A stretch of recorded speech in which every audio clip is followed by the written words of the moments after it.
ನಾದ ಶ್ರೀಹರಿಗೆ ನಮಸ್ಕಾರ ಮಾಡ್ತೇನೆ ಅಂತ.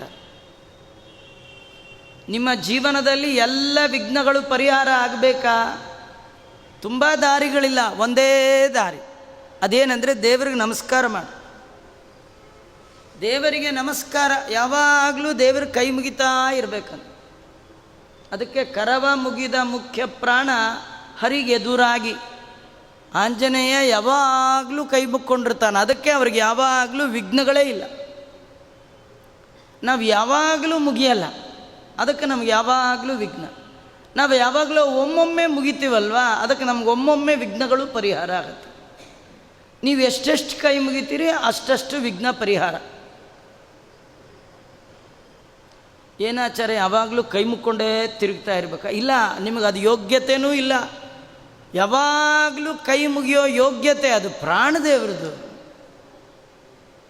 ನಾವು ಆ ಯೋಗ್ಯತೆಯನ್ನು ಮನಸ್ಸ ಚಿಂತನೆ ಕೂಡ ಮಾಡಬಾರ್ದು.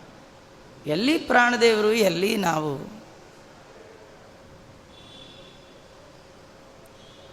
ನಾವು ಮನಸ್ಸಿನಲ್ಲಿ ದೇವರಿಗೆ ನಮ್ರತೆಯನ್ನು ಸೂಚಿಸಬೇಕು. ಕೈಗೆ ಬೇಕಾದ ಕೆಲಸ ಮಾಡಲಿ, ಕಾಲು ಬೇಕಾದ ಕೆಲಸ ಮಾಡಲಿ, ಕಣ್ಣು ಬೇಕಾದ. ನೋಡಿ, ಹನುಮಂತ ದೇವರು ಸದಾ ರಾಮನ ನಾಮವನ್ನೇ ಹೇಳ್ತಾರೆ. ಸ್ವಾನಂದ ಹೇ